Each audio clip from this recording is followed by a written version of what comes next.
Retirement அப்படிங்கிற வார்த்தையை பார்த்த உடனேயே நம்ம என்னவோ வயசெல்லாம் ரொம்ப கம்மி மாதிரி நம்மலாம் இன்னும் 60 வயசுக்கு நிறைய நாள் இருக்குங்க, அதனால ரிட்டையர்மெண்ட் பத்தி நான் யோசிக்கவே மாட்டேன், அதெல்லாம் அப்புறம் பாத்துக்கலாம் அப்படிங்கிறப்பல சொல்லுவோம். ஸோ 25 வருஷம் கழிச்சு அவர் இன்வெஸ்ட் பண்ண அமௌண்ட் எவ்வளவா க்ரோ ஆயிருக்கும் அப்படின்னு பாத்தீங்க அப்படின்னா 4 crore 58 lakhs வந்து க்ரோ ஆயிருக்கும். அவரால் மாசம் 3 lakh rupees அவரால் எடுக்க முடியும். இதே மாதிரி தான் அவருக்கும் சேம் கால்குலேஷன் போட்டிருக்கேன். இப்போ அவரோட இன்வெஸ்ட்மெண்ட் வேல்யூ எவ்வளவு க்ரோ ஆயிருக்குன்னு பாருங்க. 13,93,000 க்ரோ ஆயிருக்கு. ஏன்னா இவருக்கு வெயிட்டிங் பீரியட் கிடையாது, லேட்டா பண்ணதுனால. எப்பவுமே இன்வெஸ்ட்மெண்டா இருக்கட்டும் சேவிங்ஸா இருக்கட்டும், அதோட ஃபர்ஸ்ட் பிரின்சிபல் என்ன அப்படின்னா ஸ்டார்ட் இயர்லி.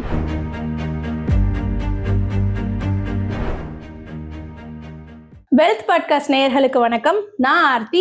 இந்த வீடியோல நம்ம ரிட்டையர்மெண்ட்டுக்கான ஒரு பாசிவ் இன்கம் பத்தி தான் பார்க்க போறோம். ரிட்டையர்மெண்ட் அப்படிங்கிற ஒரு வார்த்தையை கேட்ட உடனேயே நம்ம எல்லாருக்கும் மேஜரான ஒரு தாட்ஸ் என்ன இருக்கும், அதெல்லாம் 58-60 வயசுல நடக்க போகுது, இப்ப அதை பத்தி நான் எதுக்கு யோசிக்கணும் அப்படிங்கிறப்பல நம்ம யோசிப்போம். இன்னொன்னு, ரிட்டையர்மெண்ட் அப்படிங்கிற வார்த்தையை பார்த்த உடனேயே நம்ம என்னவோ வயசெல்லாம் ரொம்ப கம்மி மாதிரி நம்மலாம் இன்னும் 60 வயசுக்கு நிறைய நாள் இருக்குங்க, அதனால ரிட்டையர்மெண்ட் பத்தி நான் யோசிக்கவே மாட்டேன், அதெல்லாம் அப்புறம் பாத்துக்கலாம் அப்படிங்கிறப்பல சொல்லுவோம். ஒரு வீடியோலயே பாருங்க, ரிட்டையர்மெண்ட் பிளானிங்னு ஏதாவது இருந்ததுன்னு வச்சுக்கோங்களேன், சில பேர் என்ன பண்ணுவோம், இதுல நமக்கு சம்மந்தப்பட்டதே கிடையாது அப்படின்னு ஸ்க்ரோல் பண்ணிட்டு போயிட்டே இருப்போம். சோ ரிட்டையர்மெண்ட் அப்படின்னாலே அதெல்லாம் லேட்டா பாத்துக்கலாம் அப்படிங்கிற ஒரு மேஜரான தாட்ஸ் தான் நம்ம எல்லாருக்குமே இருக்கு. இன்னும் சில பேர், நான் வேலை பார்க்குற ஆஃபீஸ்ல எப்படியோ ஒரு லம்சமா எனக்கு கொஞ்சம் கிடைக்கும், அதை வச்சு நான் ரிட்டையர்மெண்ட்டுக்கு நான் பிளான் பண்ணிக்கிறேன்னு சொல்லுவோம். இன்னும் சில பேர் 50 வயசு ஆகட்டும், அதுக்கப்புறம் தான் நான் ரிட்டையர் ஆக போறேன்ல அப்படிங்கிற ஒரு யோசனை வந்ததுக்கு அப்புறம் ரிட்டையர்மெண்ட் பிளானிங்க்கு என்ன பண்ணலாம், அடுத்து நம்ம என்ன பண்ண போறோம் அப்படின்னு யோசிப்போம். இன்னும் சில பேர் என்ன பண்ணுவோம்,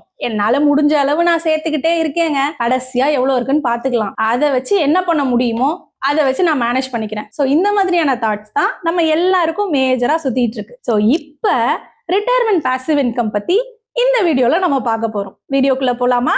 இப்ப 2 பேரை வச்சு நம்ம பார்க்க போறோம். ஒருத்தர் பாத்தீங்கன்னா இப்பதான் வேலைக்கு சேர்ந்திருக்காரு, அவருக்கு ஏஜ் 25. 5,000 மாசம் தன்னோட ரிட்டையர்மெண்ட்டுக்காக ஒரு SIP மியூச்சுவல் ஃபண்ட்ல இன்வெஸ்ட் பண்றாரு, 10 வருஷம் இன்வெஸ்ட் பண்றாரு. இன்னொருத்தருக்கு பாத்தீங்கன்னா 50 ஏஜ் ஆகுது, அவரும் இதே மாதிரி அதே அமௌண்ட் 5,000 10 வருஷத்துக்கு இன்வெஸ்ட் பண்றாரு. சோ ஃபர்ஸ்ட்ல இருக்காரு பாத்தீங்களா, அவருக்கு இருக்கிற மேஜர் அட்வான்டேஜ் என்ன தெரியுமா, வெயிட்டிங் பீரியட். அதை பத்தி ஒரு கால்குலேஷனோட பாத்துருவோமா?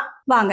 இந்த ஸ்கிரீன்ல பாருங்க, SIP வந்து 5,000 இன்வெஸ்ட் பண்றாரு, மந்த்லி மியூச்சுவல் ஃபண்ட்ல ஒரு SIPல இன்வெஸ்ட் பண்றாரு. 10 வருஷம் சொல்லியிருந்தேன் இல்லையா, 10 வருஷம் மந்த்லி 5,000 இன்வெஸ்ட் பண்றாரு. இதுல பாருங்க, ஆனுவல் ரிட்டர்ன்ல 15% போட்டிருக்கேன். லாஸ்ட் 20 to 30 இயர்ஸ்க்கான ஈக்விட்டி மார்க்கெட்டோட ஆனுவலைஸ்ட் ஆவரேஜ் ரிட்டர்ன் 15%ங்கிறதுனால இங்க நான் 15% வந்து இன்க்ளூட் பண்ணியிருக்கேன். இதுல பாத்தீங்க அப்படின்னா 10 வருஷம் மட்டும் அவர் இன்வெஸ்ட் பண்றாரு. அவர் இன்வெஸ்ட் பண்ணிட்டு அடுத்த 25 வருஷம், ஏன்னா 25ல இருந்து 35 வரைக்கும் அவர் இன்வெஸ்ட் பண்ணுவார். அப்புறம் 45, 55, அப்புறம் 60ல இருந்து அவர் எடுக்க போறாரு. 25 வருஷம் வந்து அந்த ஃபண்ட்ல அதுக்கப்புறம் அவர் இன்வெஸ்ட் பண்ண போறது கிடையாது, அது அப்படியே ரிட்டையர்மெண்ட்டுக்குன்னு விட்டுற போறாரு. சோ 25 வருஷம் கழிச்சு அந்த அமௌண்ட், அவர் இன்வெஸ்ட் பண்ண அமௌண்ட் எவ்வளவா க்ரோ ஆயிருக்கும் அப்படின்னு பாத்தீங்க அப்படின்னா 4 crore 58 lakhs வந்து க்ரோ ஆயிருக்கும். அவரால மாசம் பாருங்க, இங்க வித்ட்ராவல் அமௌண்ட் எவ்வளவு போட்டிருக்கேன்னா மாசம் 3 lakh rupees அவரால் எடுக்க முடியும். மாசம்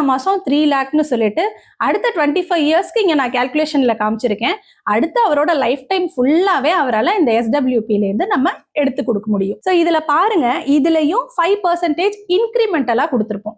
ஏன்னா நம்ம வந்து இப்போ நம்மளால ஒரு 1 lakh இருந்தா போதும், இதுவே ஒரு 10 வருஷம் கழிச்சு அதே 1 lakhோட வேல்யூ எவ்வளவு இருக்கும். ஸோ அது மாதிரி இன்கிரிமெண்டலா அவரோட லைஃப் லாங் இன்க்ரீஸ் பண்ணி அவரால் SWPல எடுத்துக்க முடியும். ஸோ இது வந்து 25 வயசுல இருக்கிறவர் 10 வருஷம் இன்வெஸ்ட் பண்றாரு, அடுத்த 25 வருஷம் வெயிட் பண்றாரு, அவரோட 60வது வயசுல இருந்து அவர் SWPல இன்கமா எடுத்துக்கிறாரு. இப்ப அடுத்து 50 ஏஜ்ல இருக்கிறவர், 50 ஏஜ்ல இருக்காரு, அடுத்த 10 வருஷத்துல ரிட்டையர் ஆக போற அதே 5,000 நான் சொல்லியிருந்தேன் இல்லையா, அதே 5,000 10 இயர்ஸ் அவர் இன்வெஸ்ட் பண்றாரு மியூச்சுவல் ஃபண்ட்ல. இதே மாதிரி தான் அவருக்கும் சேம் கால்குலேஷன் போட்டிருக்கேன். இப்ப அவரோட இன்வெஸ்ட்மெண்ட் வேல்யூ எவ்வளவு க்ரோ ஆயிருக்குன்னு பாருங்க. 13,93,000 க்ரோ ஆயிருக்கு. ஏன்னா இவருக்கு வெயிட்டிங் பீரியட் கிடையாது, லேட்டா பண்ணதுனால 11வது வருஷத்துல இருந்தே அவர் SWPல இருந்து அமௌண்ட் எடுக்க ஆரம்பிக்கிறாரு. சோ அவரால் எவ்வளவு எடுக்க முடியும் அப்படின்னா 9,000 10,000 வரைக்கும் எடுத்துக்கலாம். மாசம் 10,000 ரூபாய் எடுக்க முடியும். ஆனா அவரு எவ்வளவு எடுக்க முடியும், மாசம் 3 lakhs எடுக்க முடியும், சேம் அமௌண்ட். இப்போ நம்ம இன்னொரு கால்குலேஷன் பார்க்கலாமா?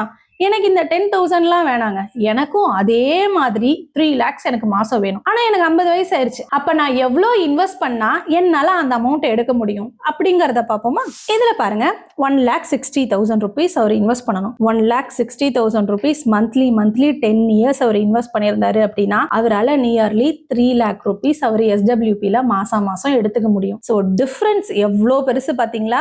ஏஜ் அது ரொம்ப முக்கியம். எப்பவுமே இன்வெஸ்ட்மெண்டா இருக்கட்டும், சேவிங்ஸா இருக்கட்டும், அதோட ஃபர்ஸ்ட் பிரின்சிபல் என்ன அப்படின்னா ஸ்டார்ட் இயர்லி. நீங்க சின்ன வயசுல இருக்கும் போதே உங்களோட ஃபினான்ஷியல் பிளானிங்க, உங்களோட மணி மேனேஜ்மெண்ட்டை கரெக்டா பண்ணீங்க அப்படின்னா ரெஸ்ட் ஆஃப் த லைஃப் வந்து ஃபினான்ஷியல் ஃப்ரீடமா நம்ம ரொம்ப ஈஸியா அட்டைன் பண்ண முடியும். இதே மாதிரி உங்களுக்கு ரிட்டையர்மெண்ட் கார்பஸா எவ்வளோ தேவைப்படும், இப்ப நீங்க என்ன ஏஜ்ல இருக்கீங்க அப்படிங்கறத கமெண்ட் செக்ஷன்ல சொல்லுங்க. இல்ல நீங்க வேற ஏதாவது ரிட்டையர்மெண்ட்டுக்கு ஆல்ரெடி ஸ்டார்ட் பண்ணிட்டீங்க அப்படின்னாலும் அதையும் கமெண்ட் செக்ஷன்ல சொல்லுங்க. தேங்க்யூ. இந்த வீடியோ உங்களுக்கு பிடிச்சிருந்தா லைக் பண்ணுங்க, ஷேர் பண்ணுங்க, கமெண்ட் பண்ணுங்க. மறக்காம வெல்த் பாட்காஸ்ட் தமிழை சப்ஸ்கிரைப் பண்ணுங்க.